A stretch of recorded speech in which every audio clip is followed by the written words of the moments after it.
everybody out there. My name is Chris Boehmer, and I'm the director of Brookdale Community College in Monmouth County, New Jersey's brand new, exciting esports program. Today's presentation will hopefully instill confidence and hype in our students who are already gamers out there.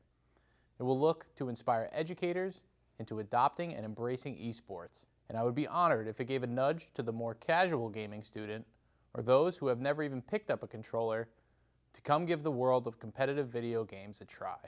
Esports has grown from what was once who could set the highest score in Pac-Man at the local arcade into a billion-dollar, rapidly growing, worldwide industry. Its earliest occurrence in my life, and I'm probably showing my age here, was experiencing the thrill of split-screen GoldenEye 007 on the Nintendo 64 in my friend's garage. It was a never-ending mission to be the best and be the talk of the neighborhood as the undisputed best player. This would continue on and evolve throughout the years with games such as Halo, Call of Duty, League of Legends, NBA 2K, Overwatch, Rocket League, and most recently Valorant.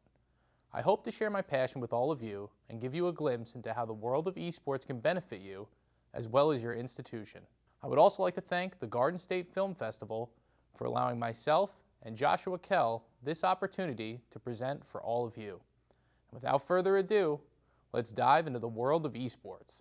As technology has advanced in the past 10 to 15 years, the concept of video games as a competitive sport has evolved into a full-blown industry.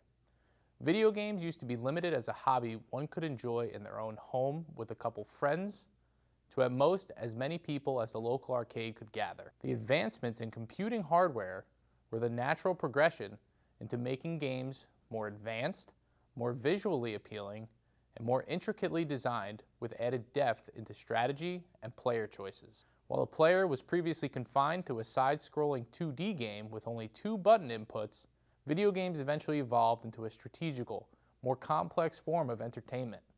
Now, players had more choices to outthink their opponent or hone their precision aim to get the better of the competition. Similar to traditional sports, this gave gamers the incentive to work hard, practice, and get better to achieve victory.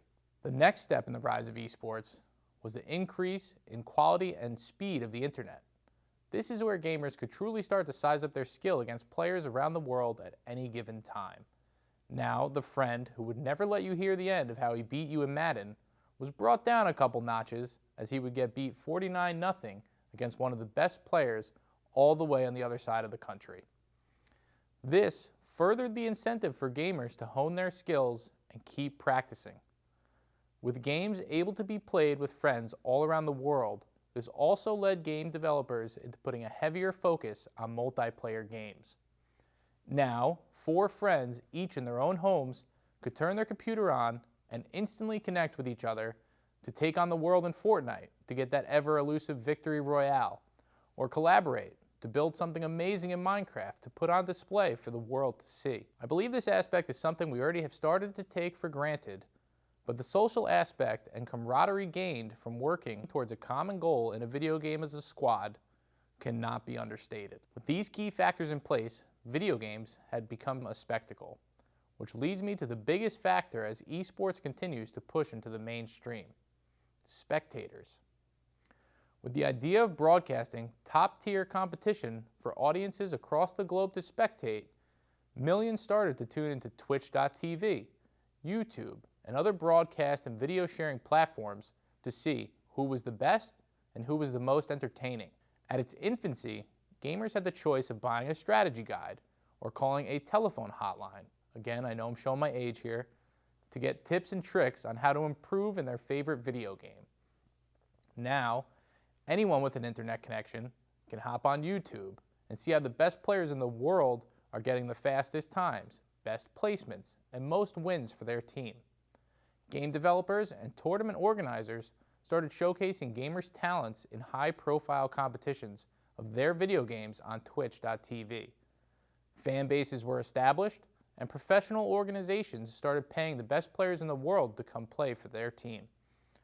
The video game Dota 2's most recent annual championship, called the International, had a prize pool of over $40 million. The winning team took home $18.2 million.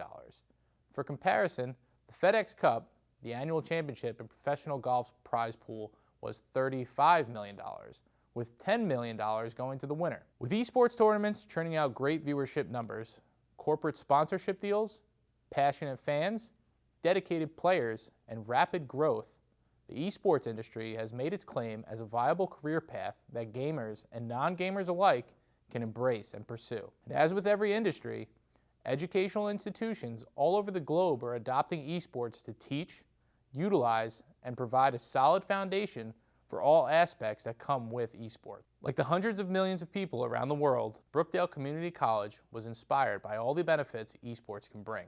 Over 175 colleges and growing across the United States have implemented a collegiate esports program. This number is well into the thousands for middle and high schools across the country. Esports programs do vary in what they offer at each institution. Some may start out from a student-run gaming club and consist of a few gaming computers and consoles in an outdated computer lab. Some programs have implemented state-of-the-art technology to establish a decked-out esports arena. This would consist of a fully customizable LED stage lighting, a top-of-the-line production suite to broadcast competition and events on Twitch.tv and YouTube, a stage for the team to play their games on in front of a crowd, as well as high-end gaming PCs, consoles, and TVs for everyone to enjoy, practice, and compete on at the highest level possible. No matter what setup is available to you, the core fundamentals of esports can be realized by all. Some high schools and colleges are even implementing esports-specific curriculum. What may be considered an extracurricular activity to some, educators are now bringing directly into the classroom. Now, a student's passion in video games can eventually turn into a bachelor's degree for esports management. The following are some of the many benefits possible when integrating esports into an educational environment. Teamwork for problem solving. Teammates quickly learn to treat losses as opportunities to solve problems and improve performance, turning to a growth mindset rather than embracing the idea that success is about innate talent. Scientific methodology. As players work to figure out a game, their thinking becomes more systematic as they develop and test hypotheses to improve play. Using data and evidence. Esports players gather data on timing and probability to plan faster speedruns, maximize the odds of finding in-game bonuses, and generally fine-tune performance based on hard evidence. Technological proficiency. Students use more than just game controllers and consoles. They also film players, edit sound and video, publish tutorials, connect online, and develop programs to manage their meetings, data, and more. Educational equity. For students who lack the resources to play video games at home, school-sponsored esports programs can level the playing field and help provide access to technology in meaningful ways. Educational inclusion. The fun of gaming encourages more students to join in STEM-based activities. This outreach is especially important for groups that are typically underrepresented in STEM, such as female students, students with disabilities, and students of color. Early on, the stigma was that video games would distract students. They would neglect homework, half-heartedly study, and attend school on little sleep. Fostering and molding our students' gaming habits into something constructive that utilizes their own true passion is an immense win-win situation for all involved. The phrase, meeting students where they are, is such an underrated concept in education, and esports is an excellent avenue to get there. Students that have been involved in the esports scene in an educational environment can further parlay their skills into viable career options. As you can see from the graphic on the screen, the possibilities are plenty. Of course, the dream may be to become the star Rocket League player for FaZe Clan, and I really hope you get there one day, but don't be discouraged if that seems out of reach. There are plenty of other well-respected, exciting opportunities to pursue in the esports world. The following are just a few to choose from. Journalism. Are you a great writer? Do you love to tell a story in detail? Esports has huge tournaments and always evolving storylines of players and organizations. Their stories need to be shared with the world. Photographer and videographer. Some of these journalism positions could also include videography and photography aspects. In today's world, videos and pictures are consumed even more than text. Being able to capture the excitement of fans at an esports event is very desirable. Social media. Correctly using social media is going to be critical to esports success. Many athletes and organizations in esports have built a huge following using social media. They'll routinely use Instagram, Facebook, and Twitch. Social media makes it even easier than ever for fans to keep up with, check in, and communicate with their favorite orgs and players. Announcer. Whether you're watching or attending these events, you'll quickly notice there are actual professionals commenting on the matches being played. These commentators are customarily called Shoutcasters. They have a great personality, showmanship, and in-depth knowledge of the game. Shoutcasters are responsible for explaining what is going on during the tournament to fans. They'll give a play-by-play commentary, talk about the various players, and explain the strategies teams are implementing. A good Shoutcaster can make or break a tournament. Graphic designer. Every team, no matter the sport, wants to have a good logo. With the rapid growth of esports teams, graphic designers are needed to make good logos happen. Besides creating a cool esports logo, graphic designers are needed to produce web content, social media content, and content for tournaments, all in the name of growing an esports team or furthering esports at large. The more publicity an esports team gets, the more chance they have of attaining a loyal fan base and getting sponsored. Coach. Maybe you love competitive video games, but didn't quite reach the professional status you wanted. No worries. Being an esports coach is an indispensable job. As more and more high schools and colleges build thriving esports clubs and teams, coaches are being asked to teach, train, and organize full esports institutions. Especially if you have a hands-on esports experience and want to share your love for the game with others, coaching is a viable job for you. Event manager. Someone's got to make sure all the pieces align at events and set the stage for esports. Event managers look for the best place to host an esports tournament. After a destination is decided for the esports tournament, the event must be planned, prepared, and set. This can involve setting up a camera crew, working with network engineers, and facilitating ticket vendors, all of which are potential other jobs in esports as well. Without an event manager, esports tournaments, and therefore esports as a whole, would not be successful. The list goes on, but as you can see, there is something for everyone in the world of esports. As my part of the presentation comes to a close, I hope you have gotten a better glimpse into this blooming industry. Always follow your passion. We have a unique opportunity as esports is still in its infancy to shape and mold it into what we want it to become. For all students interested in esports who are listening to or viewing this, get involved. If your institution already has an esports program, awesome. Elevate it, promote it. How can you bring it to the next level? For those who don't have an esports program but would love to have one established, take action. Start a gaming club. Ask your teachers or administrators if there is a computer lab you can use. Talk with friends and come up with a well-thought-out plan to bring to your principal that shows real interest and steps that will be taken. Brookdale Community College's esports arena plans to open in the fall this year. Our doors are open to you if you would ever like a tour, advice on starting or running an esports program, or just want to cheer on the Jersey Blues Rocket League team. You may also shoot an email to our dedicated esports email address. That's esports@brookdalecc.edu. I am so grateful for your time and can't wait to watch our generations make esports grow. And now, I am proud to pass it off to our next presenter, CEO of Esports Integration and Horizon AVL, Joshua Kell. Hi, my name is Joshua Kell, and I am the CEO of Horizon AVL and Esports Integration. And we are truly honored to be speaking here today at the Garden State Film Festival. And what does esports and film have to do with each other? Well, when we talk about curriculum and CTE later on, we'll kind of dive into that. But for now, I actually want to explain a little bit about what esports is and what it's doing in the space. And I'm sure you all have heard of playing video games or have seen or been a part of video games, whether mobile or at home, consoles, PC. But what is esports? Well, esports is at the highest level of competition of what we do from a recreational side of playing video games. Let's look at it this way.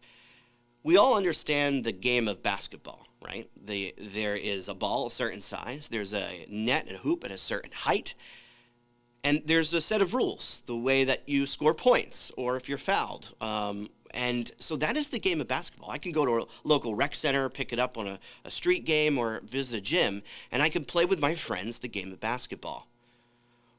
Well, that's video games, right, in comparison.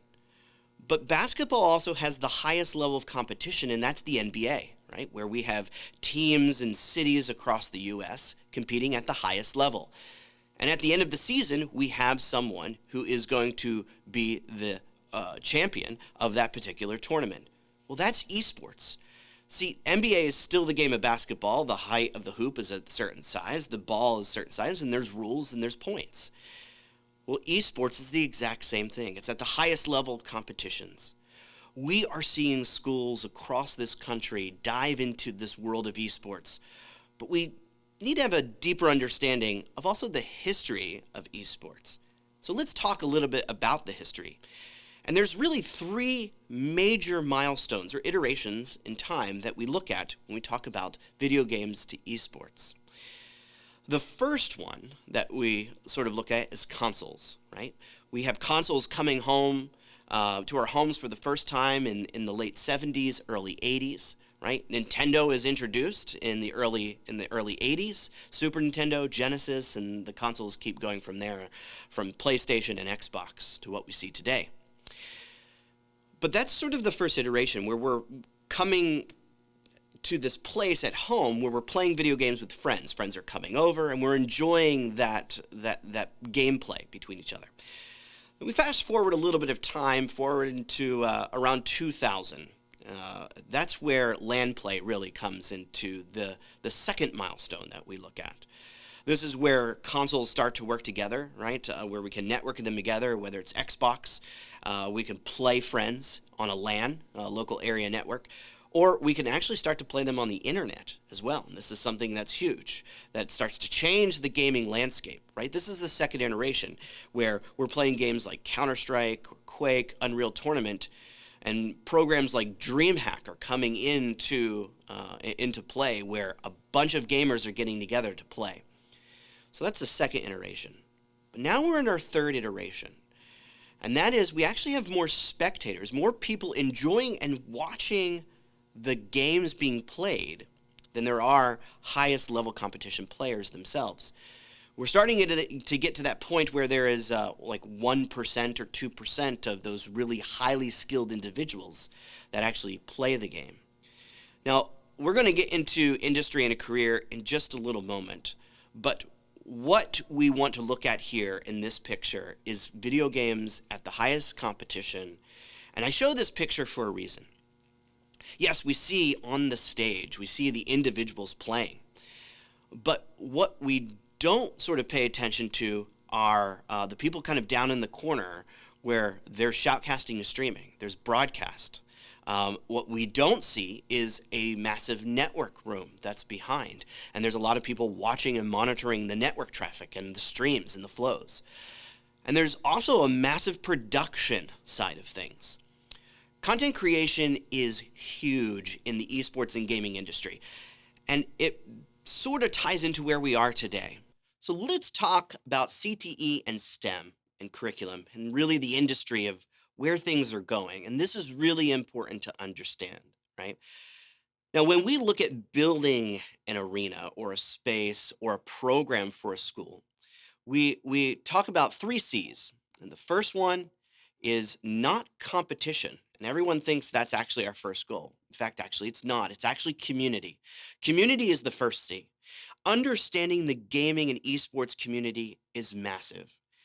We must understand that no matter what walk of life you're coming from, it doesn't matter your age, it doesn't matter your race, your gender, where you're coming from, you can come at a place, to a place that is sort of this melting pot where no matter what walk of life, this community of individuals gathering together to play video games is our first focus. When we build these programs in these spaces, it highly is focused on the community aspect, meeting the students where they're at. We're basically making a home for you when it comes to playing games and the resources and tools that the industry actually uses. The second C is curriculum. Now, curriculum is a massive part of this as well. It allows us to focus on what the industry needs. And so we've worked with companies like Panasonic, we've worked with companies like Cisco, Acer, and a host of others to develop a curriculum that the industry is requiring. Software developers are looking for talented individuals not only from a coding and a programming side, but graphic design. Content creation is also a massive portion of curriculum and the industry itself. And we're sort of at this crossroads right now, where we from the education side need to come together and see what the industry needs. And that's what we're all about. We're here to develop those elements of the community with the curriculum to also aid, finally, the competition side of things. And there's a reason why competition is last. Without competition, actually, we can't have the other elements, right? You need the competition in order to have a community, and you need the competition in order to support the curriculum. But to be in a good league, to have good team development, to have the skill sets that need to be worked on together as a team is just as important. And so all these aspects when it comes to developing a program is our main focus coming into it. So let's take a deeper dive into the industry and the statistics surrounding that industry. So I want to take a look at two industries in comparison. One, the esports and gaming industry, that's one industry, and the other is film and music. Now, this particular chart shows a 10-year snapshot from 2008 to 2018. And it's really important that we look at this and we could see the growth and the exponential growth. Now, this is global worldwide revenue. Now, around 2009, 2010, we start to really see gaming and esports really take a big, huge, steep upwards. And that's because we have also mobile phones and we have games on our phones. The app stores are starting to come out. And this is really accelerating that whole concept. But it's really interesting to see by 2018 that the film and music industry, around $70 billion combined in the revenue, in comparison to the esports and the gaming industry, over $160 billion. Now, this should start to cause an alarm for us from a perspective of industry development and the skills that are being developed to launch individuals in that career. And that's sort of why we're talking here at the film festival. How does film actually have an aspect of the industry? And in fact, actually has a lot. When you look at video games and the way that they are designed, it's not just the coding and programming side of things. You have the graphical elements that come in, right? What you learn in film from angles and the way that you light your subject is really important. And really, it's no different within the game. You need to create a realistic environment that's actually pleasing to the user so that they can enjoy the game as they're playing it. And that's just one aspect of it, right? Esports and gaming has multiple different aspects when it comes to industry and it comes to the career that can be developed within the esports and gaming industry. Careers like marketing, content creation, broadcast, news, just to name a few. Also, cybersecurity, IT, coding, and other elements all come into play. And really what we do is we look at is esports is merely a vessel. It's the vessel or the vehicle that will be able to teach you the skill sets necessary in the field. And I want to take a look at one content creator this past summer that actually took some time to see some of the pain points in the industry that they themselves were experiencing. And it was getting very difficult for Dude Perfect, which is a content creator. They do trick shots and amazing content over time and some of the other segments that they do. But what they were finding is a lack of skill development in true content creation. What we had done previously before in broadcast and news actually wasn't necessarily correlating to what is needed today in the skill and the development of those elements. So what we've done is we have taken the approach of what does the industry need? And we've worked with different manufacturers and different companies like Panasonic and Cisco to help develop a list of industry pain points to then create a curriculum that is wrapped around the CTE, the Career and Technical Education, and STEM.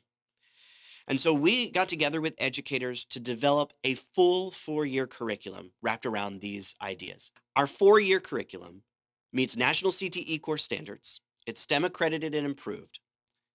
And right now we are working on certifications, like I said, with Cisco and Panasonic. But more importantly, what is happening is skill sets are going to be developed, and it will actually be the vessel and vehicle that will be used to launch you into a career. One of the things that we are really proud of is we've worked with over 120 to 130 colleges and universities across the US. We've helped them develop their majors, their minors, their programs around the esports and gaming industry. And the reason why we talk about this is what are the natural steps and progressions to move us through to develop those career skill sets. And one of those things is actually higher education. And we have worked with a lot of different colleges, universities to help develop those skill sets to launch them into a career. And so we want to talk a little bit about scholarships. What are scholarships that are being had, not just from a competition side, but also broadcasting or shoutcasting and streaming? And there's a lot of different scholarship opportunities out there. And in fact, in 2019, there was over $19 million in scholarships given out across all the different programs that exist across the US. Now, that's both competition and academic studies. But we're seeing a huge increase, even in the beginning of 2022, of colleges and universities building these programs. We are seeing large universities like FIU, Florida International University, or Drexel, right here in our area, that are building esports programs. And of course, Kane University, that has just opened one of the most sophisticated esports facilities for a college or a university. And so I challenge you, when you're looking into your skill sets and development, look at the scholarship opportunities, because there are quite a few of those opportunities that are out there. So one of the things that we're seeing with our college clients and university clients is there is actually a statistics that's out there that 15% of the going population will start to decrease by 2025. In fact, colleges and universities are seeing this now. The pandemic has sort of accelerated this quite a bit. But what are the enrollment opportunities? And this kind of ties back with the scholarship opportunities. A lot of schools are looking at the community aspect and how video games and esports is very much a part of this generation's life and what's part of their culture. And how are they adopting this culture onto their campuses? And I've mentioned a few colleges and universities, but there are several hundred of these schools across the US that are offering more than just a LAN center. They're offering a career path in the CTE and the STEM related fields. And so this is something that's really exciting to see. And so our clients are really taking the opportunity to develop and understand what esports is going to mean to their campus and their communities. Before we close out this segment, I want to talk to you about actually the career opportunity elements when it comes to esports and give you a list. Now, we've identified 6 major elements or segments within the esports industry. And then from there, we have a more comprehensive list of the different jobs and tasks that can be done. Let me explain it this way. Let's go back to the game of basketball, right? When we think of the NBA, the thing that we first see are the players, right? We are seeing the players play, but what's behind the players is a larger industry than just them playing basketball, right? You've got media rights, you've got broadcast, you've got marketing, you've got sports management. You have all these elements that actually come together that work to the end of the actual gameplay. And that's the industry of the NBA. Well, the esports industry is actually no different, right? The first thing that we see are the competitors, the players playing the game themselves. But what's behind it? And it's so much more. And that's really why we're here talking about esports in the industry and how learning items like film and broadcast and camera work, right? It's really important to understand if you're doing a stream or if you're doing a broadcast or a shoutcast, that you're understanding how to white balance your camera, that you're understanding how to light your subject. But then also when you get into the coding side of things, you're looking at, once again, as I mentioned earlier, how the game is designed and compiled together to actually have a real look and feel. You don't want the sun in one direction and a shadow in another direction, right? Those are things that we learn in film, how to set up the shot. Well, in games and developing in game design, it is the same exact concepts. But let's take a look deeper into the esports industry. So here we've identified 6 high-level segments of the esports industry, right? Broadcast, sports management, IT, marketing, all of these aspects are what make up the esports industry. Now, when we start looking at it deeper, there are a lot of jobs. Once again, esports is the vessel. It is the vehicle that allows us to understand the career path. But here are some of the jobs that actually fall underneath each one of these high level elements, and at a more granular level, how they actually support the esports industry. Now, if you want more information about these particular job offerings or what the job criteria would be, we certainly can offer these slides to you, and you can reach out to anyone at the Garden State Film Festival, and we can actually give those documents. And so you could go back and review at any point in any time. You know, it's a really exciting time for the esports industry, and we are seeing more middle schools, high schools, colleges, and universities develop these wonderful programs where it's taking an industry and helping students develop the skill sets necessary to launch them into a career. Our process is to help every one of our clients walk through a 3 to 5 year roadmap. What do the next 3 to 5 years look like? We help with the development of which leagues to get into, what games to play, how to set up for enrollment, scholarship opportunities, develop the right hardware that's necessary for the space, and of course the facility and how it actually looks and all functions and comes together. We want to thank you for presenting here today at the Garden State Film Festival. If you have any questions about esports and education, I put all my contact information below. Feel free to reach out at any time and enjoy the rest of your day.